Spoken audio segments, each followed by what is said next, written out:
Well, welcome back to the channel, baby. Hey, we are Susu, Boo Boo, Buster, and The Wolfman. Wolfman. The dogs are outside.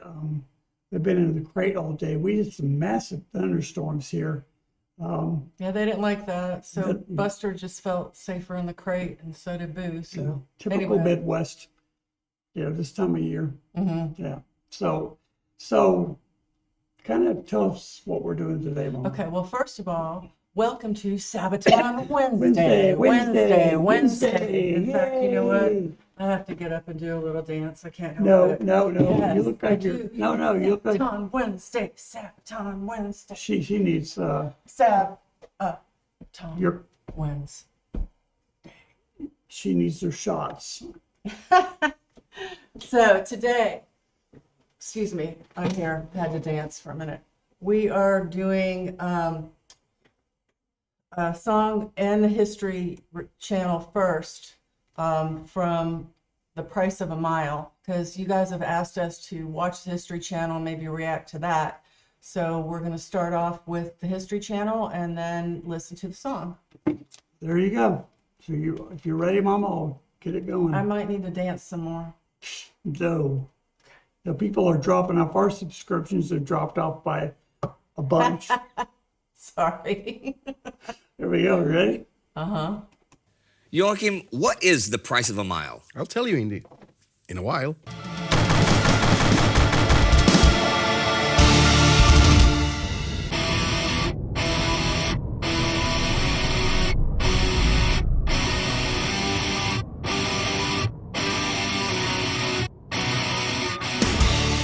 The Ypres salient in 1917 was a dismal place. Since the first battle for the city in late 1914, the whole area had been caught in the stalemate of trench warfare. Whole local villages in no man's land simply ceased to exist. The Germans held the high ground in a half circle around the British positions in front of Ypres, their artillery observers ever watchful. Much of the plains in this region of Belgium, Flanders, was reclaimed bog and marshland that usually lay below sea level and could only be cultivated with the help of a network of drainage ditches. After 3 years of war, though, that system was destroyed, and the whole area turned again into a swamp once the autumn rains began. In the gravelly soil, the Germans could not dig their typical deep trench systems, as the heavy clay would quickly become a quagmire when it rained. Instead, they dotted the landscape with strong points, reinforced pillboxes, and ferro-concrete bunkers, and just sat tight. The Allies, in general, were in pretty serious peril in the summer of 1917. The French were wavering after mutiny, and the Russians hard-pressed after a revolution and the danger of another one. And it was up to British Commander Field Marshal Sir Douglas Haig to take the pressure off of both. After a stunning victory at Messines Ridge on the right shoulder of Ypres, Haig had thought it possible to push the Germans off Passchendaele Ridge and get an excellent starting point for a decisive offensive. On July 16th, the British bombardment began. From more than 3,000 heavy guns, a hailstorm of fire rained down on the German lines all over the salient. The artillerymen systematically targeted every grid on their map, leaving only death and destruction in their wake. The German soldiers in the shallow forward trenches were obliterated, and only those lucky enough to take shelter in the bunkers escaped the shrapnel-filled air. Whole woods around the salient were blasted down, and only what I guess you'd call a moonscape of shell holes and tree stumps reaching out of the ground like skeletal fingers remained. Arkansas homeowners, if you're tired of paying too much money for electricity and have a history of paying your bills on time, then you can be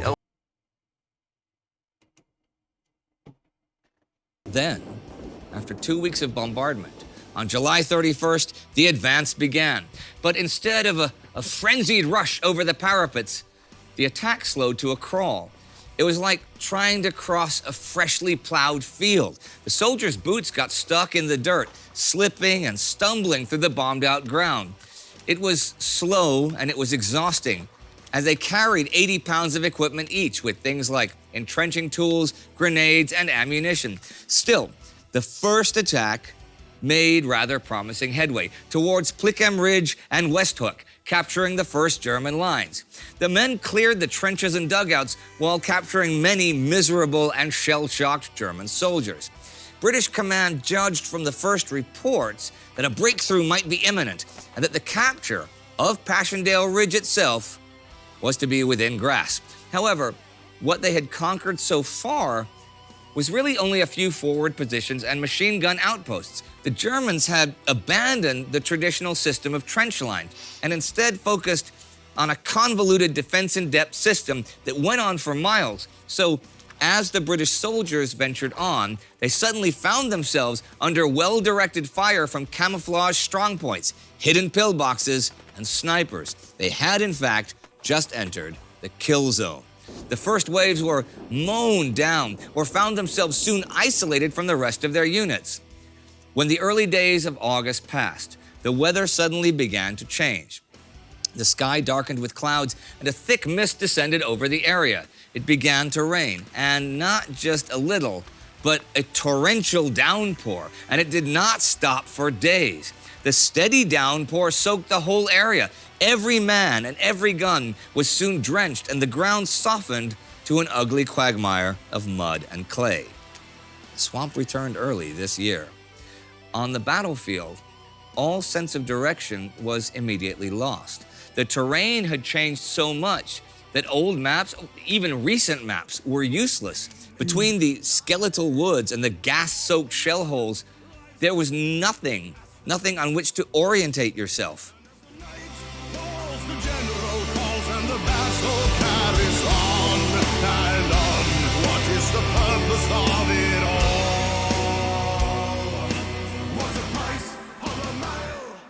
It was an extraordinary panorama, half frightening, half exciting.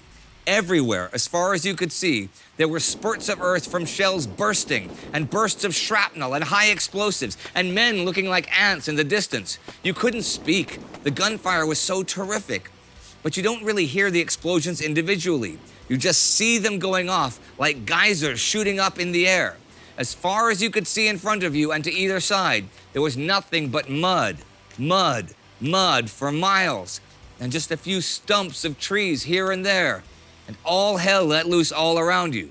The stretcher bearers had it especially hard, down to their waists in the morass and the mud. Each step was exhausting. It took 4 to 6 men to carry one stretcher, and even small distances could take hours to cover. And at night, it was simply impossible to evacuate the wounded because of the danger of getting lost or stuck in the mud. Many wounded died waiting for the morning to come. The Germans shared their misery, and it is reported that there was an unspoken rule to not fire on the stretcher parties. Lying wounded in the swamp was a terrible fate. Then there was a lull in the shelling, and through the machine gun slit on the back wall of the pillbox, we heard this terrible kind of gurgling noise. It was the wounded, lying there sinking, and this liquid mud burying them alive, running over their faces, into their mouth and nose. We had to keep heaving the duckboards up and trying to put some other stuff underneath, just so that the fellows wouldn't sink so much. We could not understand why, in the name of God, anyone had ordered an attack like that over terrain like that. It was impossible. The heavier guns sank deeper into the ground each time they fired, and the men had to abandon the safety of their trenches as they filled up to their armpits with water. Engineers tried to bridge the flooded shell holes with pontoons, wooden walkways. However, those duckboards soon became a haunting image of the Passchendaele campaign. There was this constant fear of falling off and drowning in the morass, which was the fate of any soldier carrying his load who did so. The dead often simply disappeared in the mud, never to be seen again. 42,000 such bodies were never recovered at all. In a way, it was worse when the mud didn't stick you down. When it yielded under your feet, you knew that it was a body you were treading on. It was terrifying. You'd tread on the stomach, perhaps, and it would grunt all of the air out of its body. It made your hair stand on end. The smell could make you vomit, and you could always tell whether it was a dead Jerry or a dead Tommy. The Germans smelt different in death. March to the beat.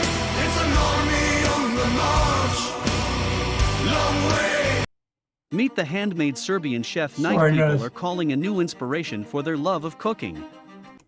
From home, paying the price in young men's lives. Thousands of feet march to the beat. It's an army in despair. Knee deep in mud, stuck in a trench with no way out. It rained nearly all August long, one of the wettest months in local history. Without the ability to bring the heavy guns forward, the battles usually came down to small group actions. British battle groups and German counterattacks clashed with light machine guns and hand grenades in chaotic and confusing skirmishes without much cohesion or tactical finesse. As August came to a close, tens of thousands of men had already lost their lives. Some places had changed hands a dozen times, and whole map points were eradicated.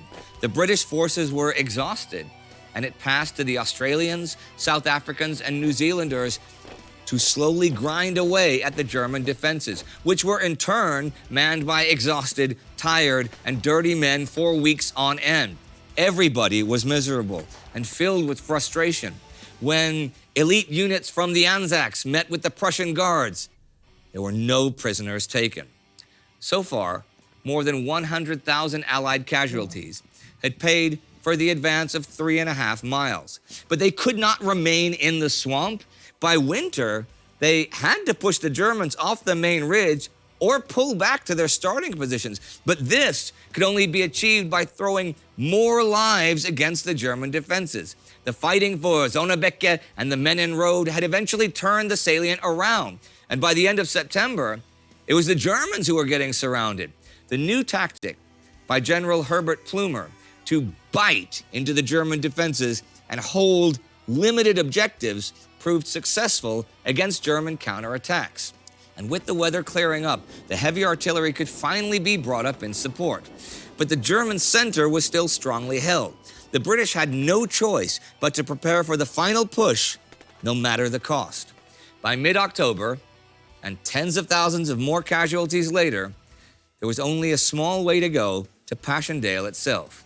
Haig intended to bring in the Canadian and French forces for the final push. But the commanding Canadian general, Arthur Currie, took one hard look at the battlefield and said that his men would not attack until everything was prepared as favorably as possible. Haig had little choice but to agree, and they began preparing the battlefield and stocking up on artillery shells. What followed was another month of murderous bombardment and fierce fighting in a nightmarish environment. It was a long, hard slog up Passchendaele Ridge, and the casualties were enormous. Still, with the Canadians at the fore, the Allies gradually pushed onwards, duking it out against the stubborn German defenders, both sides trading lives for ground. In the end, the Germans had no working answer for the British bite-and-hold tactics, and were gradually pushed off their defenses. The village of Passchendaele itself was unrecognizable. It was simply bombed out of existence. The battle officially ended on November 10th, as the final important high ground was captured, although smaller fighting would still go on the rest of the year. The ultimate number of casualties that had vanished in the mud during the battle for Passchendaele Ridge is still unknown. It is realistic to say that at least 500,000 men from both sides had paid for the ground of 6 miles. So the price of each mile is over 80,000 men. 80,000. The name Passchendaele will forever speak of a terrible battle, of incredible hardship and incredible suffering. And that is something on which everyone can agree. Young men are dying. They pay the price. Oh, how they suffer. So tell me what's the price of a mile? Now, at the beginning, Joachim, you said you're going to tell them what the price of a mile is, and I'm sure they thought that was somehow a joke or something, but it's not. When we did the research, me and Pat were writing the lyrics. Oh, this is back in late 2007, I think, when we wrote the lyrics for this one. And actually, we were starting to think of that ourselves. What's the price of a mile? Obviously, we're talking about paying the price in young men's lives, as the lyrics say. Right. And then we wanted to find out, well, how many are we talking then? And what's the price for a mile? We then figured out, as far as we could tell, again, we could be wrong, that we're talking about 6 miles. Oh, the maximum advance. Yeah. The maximum, okay. Okay, Yeah, sure. Yeah. 450,000 in 6 miles. I'm bad at math, but that should be about 75,000 miles. Exactly 75,000 lives per mile. So I guess that's the price of a mile. Now, was this your first World War I themed song? Or No, actually. The first one was Angels Calling yeah, on okay. Apero Dominatus in 2006. This Yeah. one came out on Art of War in 2008. But I think actually when we did this song, I remember it clearly. I think we were sitting in Per's dad's office, after Okay. hours. Yeah. We borrowed that to get some peace and quiet to write lyrics. And that's when we first time opened the idea that, oh, man, we should make a whole, concept album about World War I one day. Yeah. This And is- it took a lot of years. Oh before you yeah. did. This is late 2007 Wow. when this happened. But yeah, in a way, this song and the research we did was the inspiration to the Great War album. Of all the battles of the First World War, you picked one that's not one of the more well-known, not the Somme or Verdun. Well, how did you happen to end up with Passchendaele? We looked around the Western Front Yeah. because obviously this is the Art of War album, Right. And we wanted every track to correspond to a chapter. 13 chapters Oh, yeah, in sure, Sun yeah. Tzu's book or scroll, no matter what you want to call it. And at that point, on that chapter, Sun Tzu talks of the importance of a dynamic conflict and avoiding stalemates. And we thought Passchendaele would be one of the most iconic or perfect examples Yeah. for a useless standstill. Sun Tzu would not have been happy. No. They would have said, you guys, did you not learn? It's been like 2,500 years. You Years, guys didn't learn. Did you read the book, Doug? Did you read the book, Doug? I wonder if Doug Haig actually read The Art of War. I don't think so. I don't think so either. Well, you guys can read The Art of War, and there's a link to the online version of it in the description. We can put that there. And 'cause it's it is. public domain, so it's free to download for anyone who wants.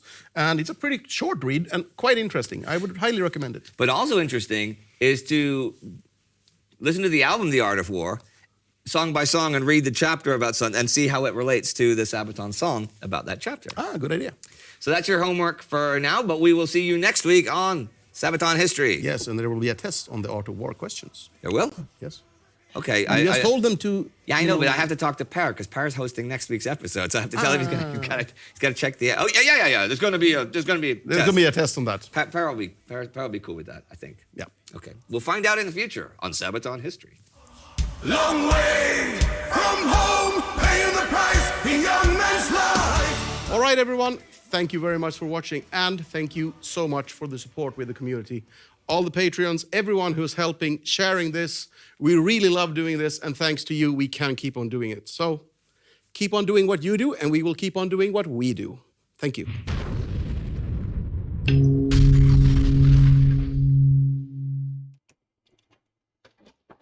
All right. So that was long. I'm gonna have to go back and really watch it again and listen to what they were saying, because it was a long, Did you piece not, of video.